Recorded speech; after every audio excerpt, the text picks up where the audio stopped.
Good morning student. आज solution chapter के इस वीडियो में हम पढ़ेंगे हिमांक में अवनमन। इसके पहले वीडियो में आपको बताया गया था कि चार ऐसे गुणधर्म हैं जो विलयन में विलेय पदार्थ के अणुओं की संख्या पर निर्भर करते हैं। इन गुणधर्मों को अणुसंख्य गुणधर्म कहा जाता है। अणुसंख्य गुणधर्म में आपने कल वाष्प दाब में सापेक्ष अवनमन पढ़ा। आज आपको इस वीडियो के माध्यम से बताया जाएगा हिमांक में अवनमन क्या होता है।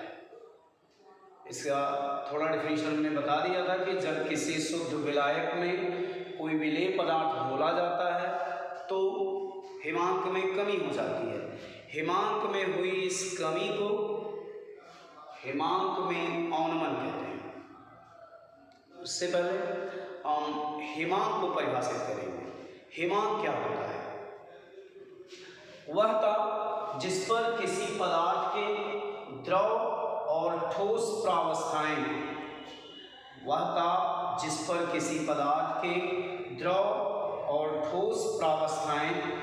एक साथ साम्यावस्था में स्थित हो सकती हैं, उस पदार्थ का हिमांक कहलाता है। द्रव और ठोस प्रावस्थाएं एक साथ साम्यावस्था में हो सकती हैं, हिमांक कहलाता है। अब हिमांक में अवनमन जब किसी शुद्ध विलायक में कोई विलेय पदार्थ घोला जाता है तो उसका हिमांक कम हो जाता है। हिमांक में हुई इस कमी को जो विलयन बनता है उस विलयन का हिमांक कम हो जाता है। हिमांक में हुई इस कमी को हिमांक में अवनमन कहते हैं। हिमांक में अवनमन कहते हैं और इसको हिमांक में अवनमन को डेल्टा TF से रिप्रेजेंट करते हैं। तो हिमांक में अवनमन कैसे ज्ञात करेंगे, इसका एक छोटा सा ग्राफ बनाते हैं। हम ग्राफ की सहायता से समझने का प्रयास करेंगे कि हिमांक में अवनमन क्या है। इसके लिए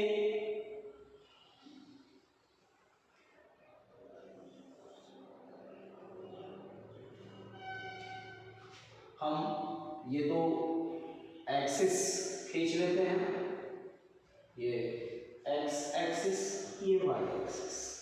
इस पर हम रिप्रेजेंट कर रहे हैं हिमांक और इस पे रिप्रेजेंट कर रहे हैं हम वाष्प दाब। हमने एक विलेय लिया और एक विलायक लिया। विलायक जब शुद्ध है तो शुद्ध अवस्था में उसका वाष्प दाब आप जानते हैं P0 होता है।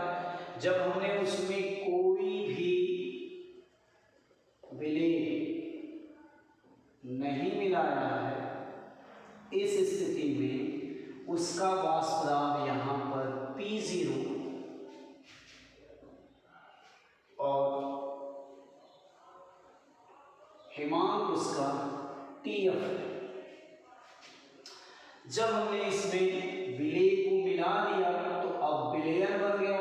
तो आप पढ़े हैं कि विलेय मिलाने पर वाष्प दाब में कमी होती है, तो इसका वाष्प दाब बन गया P1 और साथ ही साथ हिमांक भी कम हो जाता है, तो हिमांक हो गया T1। ये विलयन का है। अब हमने उसमें और अधिक मात्रा में विलेय मिला दिया। और अधिक मात्रा में विलेय मिलाएंगे तो विलयन में अणुओं की संख्या बढ़ेगी। अणुओं की संख्या बढ़ेगी तो वाष्प दाब और कम हो जाएगा और हिमांक भी और कम हो जाएगा। सपोज दैट ये घट कर आ गया यहाँ पर, ये हो गया P2 और ये हो गया T2। ग्राफ को बहुत केयरफुली समझिएगा। एक हमने प्योर सॉल्वेंट जब लिया तो प्योर सॉल्वेंट का जो वाष्प दाब है वो P0 है, उसका फ्रीजिंग पॉइंट TF है। ये शुद्ध विलायक है। अब अभी हमने इसमें कुछ मिलाया नहीं है। जैसे ही हमने इसमें थोड़ा सा सॉल्यूट मिलाया, विलेय पदार्थ मिलाया, तो इसका वाष्प दाब घट के P1 हो गया और हिमांक भी घटकर T1 हो गया। और अधिक सांद्रता इसकी बढ़ाई हमने, विलेय पदार्थ की मात्रा और बढ़ाई, तो वाष्प दाब P2 हो गया और इसका जो हिमांक है वो T2 हो गया। अब इसको अगर हम इन पॉइंट्स को मिलाकर एक स्मूथ कर्व खींचे इस तरह से,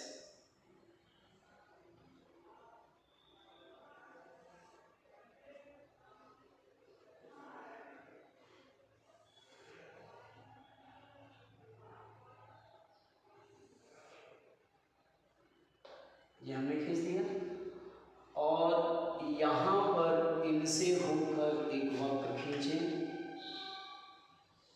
ये रिप्रेजेंट करेगा शुद्ध विलायक के ग्राफ को। यहाँ से खींचा हमने, ये रिप्रेजेंट करेगा विलयन फर्स्ट, और यहाँ से अगर हम खींचें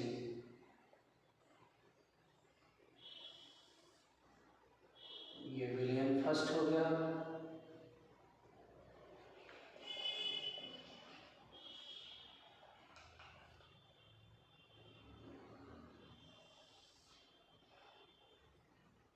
ये जो ग्राफ आएगा ये विलयन सेकेंड हो गया।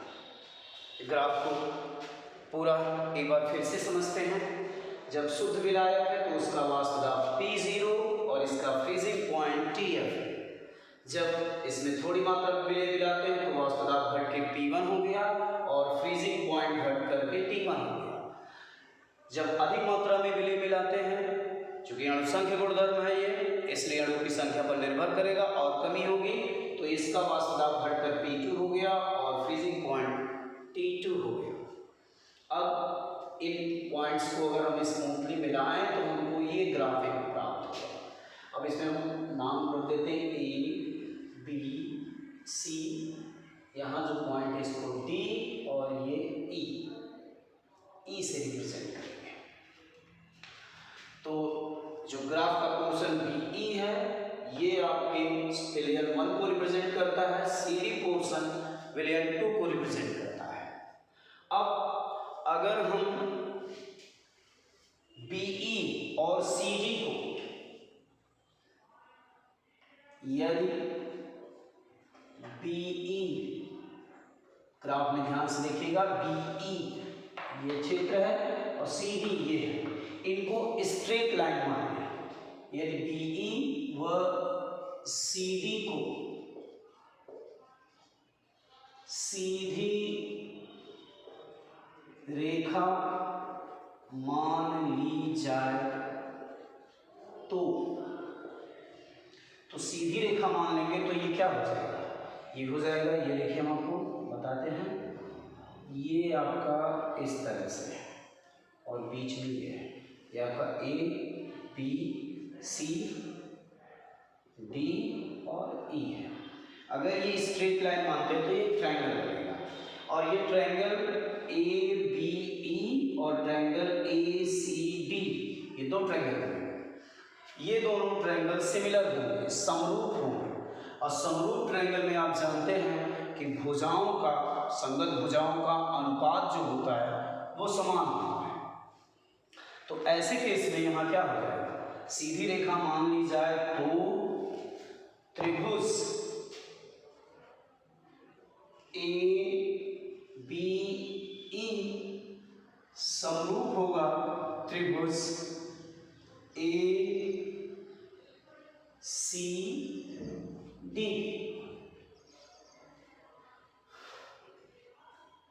त्रिभुज ABE और त्रिभुज ACD समरूप होंगे, सिमिलर ट्रायंगल होंगे, और सिमिलर ट्रायंगल में क्या होता है, जो भुजाओं का अनुपात होता है वो बराबर होता है। तो यहाँ पर हो जाएगा AB अपॉन AC कर रहे हैं is equal to AB upon AC is equal to BE upon CD। अब AB क्या है, AB ये है, तो AB अंतराल को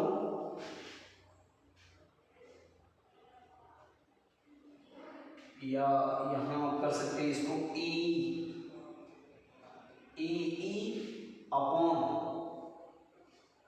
AD, ये तो A क्या है ग्राफ से, A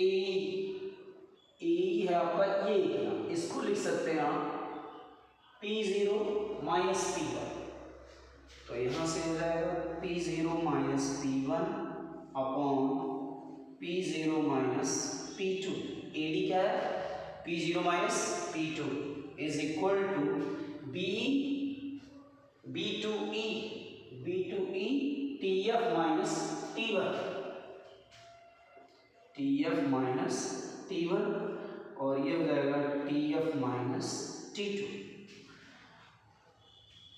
P0 माइनस P1 इसको लिख सकते हैं डेल्टा P1 अपॉन delta P2 is equal to, यहाँ से मिलेगा delta TF1 upon delta TF2, या इसको लिख सकते हैं आप delta P is directly proportional to delta TF। Delta P is directly proportional to delta TF, अर्थात जो हिमांक में सापेक्ष अवनमन होता है वो वाष्प दाब में, जो हिमांक में अवनमन होता है वो वाष्प दाब में सापेक्ष अवनमन के समानुपाती होता है। ये समानुपाती इसके या ये समानुपाती इसके, यहाँ चेंज करके भी लिख सकते हैं, या delta TF is directly proportional to delta P। अब तन विलयनों के लिए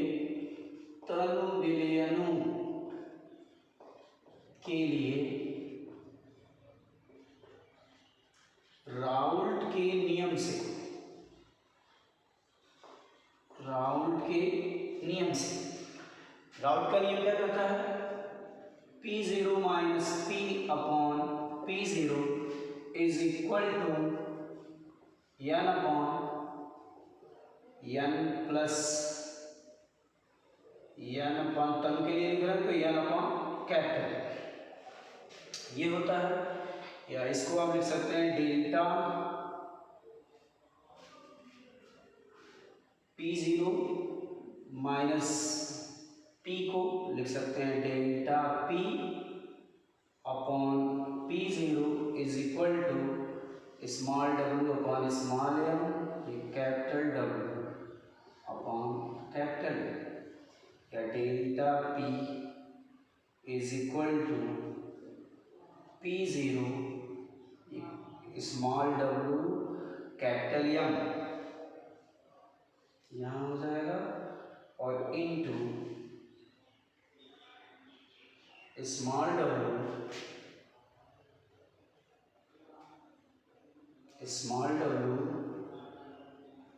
अपॉन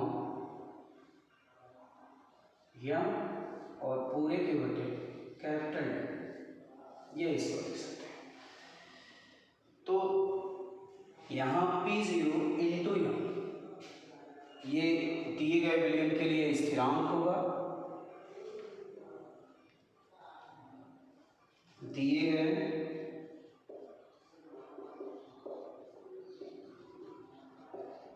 विलयन के लिए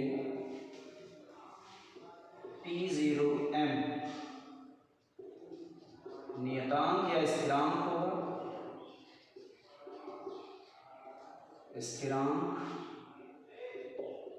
होगा, इसलिए delta P is directly proportional to small w upon small m upon capital. अब ये small w upon small m ये क्या है, विलेय के मोलों की संख्या, और ये विलेय के मोलों की संख्या और ये विलायक का द्रव्यमान केजी में, अगर ये केजी में हो, ये विलायक का द्रव्यमान है, तो ये इतना पूरा क्या रिप्रेजेंट करता है, विलेय के मोलों की संख्या बटे विलायक का द्रव्यमान केजी में। ये ग्राम में केजी में मेजर करेंगे, सपोज दैट हम केजी में मेजर करते हैं, तो विलेय के मोलों की संख्या और उसका द्रव्यमान विलायक का आता है, तो द्रव्यमान हम किस में रखते हैं, मोललता में, तो ये पूरा फैक्टर क्या है, मोललता है। इट मीन्स जो वाष्प दाब में औनमन होता है वो डायरेक्टली प्रोपोर्शनल होता है एम डैश। यहाँ हम मोललता को एम डैश से रिप्रेजेंट करेंगे और यहाँ लिखेंगे मोललता। ये इसका मतलब डेल्टा पी जो होता है वाष्प दाब में औनमन, ये मोललता के समानुपाती होता है। और यहाँ हमने क्या रखा है इक्वेशन फर्स्ट, इसको अगर माने तो यहाँ से डेल्टा टी एफ समानुपाती है डेल्टा पी के, इसका मतलब हेमांक में औनमन समानुपाती होता है वाष्प दाब के और वाष्प दाब समानुपाती है मोललता के। इसका मतलब ये हुआ कि इसको अगर हम 2 मानते हैं तो समीकरण 1 व 2 से ये हो जाएगा आपका delta T F is directly proportional to M dash, delta T F is directly proportional to M dash, और यहाँ प्रोपोर्शनलिटी हम हटाएंगे तो delta T F is equal to एक कांस्टेंट आएगा K F into M dash, जहाँ के F एक स्थिरांक है, इसे मोलल अवनमन, मोलल अवनमन स्थिरांक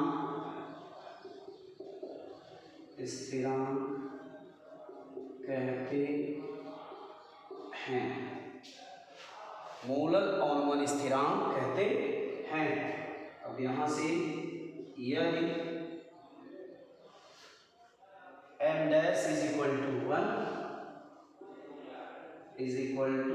1 तो delta T F is equal to K F, delta T F is equal to K F. तो यहाँ से हम के एफ को परिभाषित करेंगे, के एफ क्या आएगा, यदि किसी विलयन की मोललता एकांक हो तो उसके हिमांक में जो औनमन होता है वही मोलल औनमन स्थिरांक के बराबर होता है। ये delta T F is equal to K F है कब, जब M dash is equal to 1, M dash is what, मोललता। तो मोललता अगर किसी विलयन की एक है या एकांक है, या यदि कोई मोलल विलयन है तो उसके हेमांक में जो औनमन होगा वही मोलल औनमन स्थिरांक के बराबर होगा, या उसी को हेमांक में जो औनमन होता है उसी को मोलल औनमन स्थिरांक कहते हैं। ये सब फार्मूले जो आपके लिए हैं, ये जितने बॉक्स में रखे गए हैं सब मोस्ट इम्पॉर्टेंट है। इन पर न्यूमेरिकल पोर्शन आपका आता है, सवाल हर साल बोर्ड एग्जाम में इससे पूछे जाते हैं। और इस बार आपको एक चीज़ बताना जरूरी है कि विलयन चैप्टर जो है मार्क्स के हिसाब से इसको बढ़ा दिया गया है। पहले संभवतः इससे 5 नंबर पूछा जाता था, इस बार इस चैप्टर से 7 नंबर पूछा जाएगा। तो न्यूमेरिकल पोर्शन इसके और इस चैप्टर से कुछ भी कंटेंट्स हटाए नहीं गए हैं, थोड़ा हल्का फुल्का 1/2 कारक से रिलेटेड कुछ चीज़ें हैं जो हटी हैं, अदरवाइज पूरा का पूरा चैप्टर आपके लिए बहुत इंपॉर्टेंट है। तो इसलिए इसको बहुत केयरफुली समझिए। इसके बाद मूलल अणुबल स्थिरांक की सहायता से हम विलेय के अणुभार का निर्धारण करेंगे। इन चीज़ों को केयरफुली नोट करिए। जो भी बातें समझ में ना आई हों ग्राफ से रिलेटेड, उनको कमेंट सेक्शन में कमेंट करके जरूर पूछिए।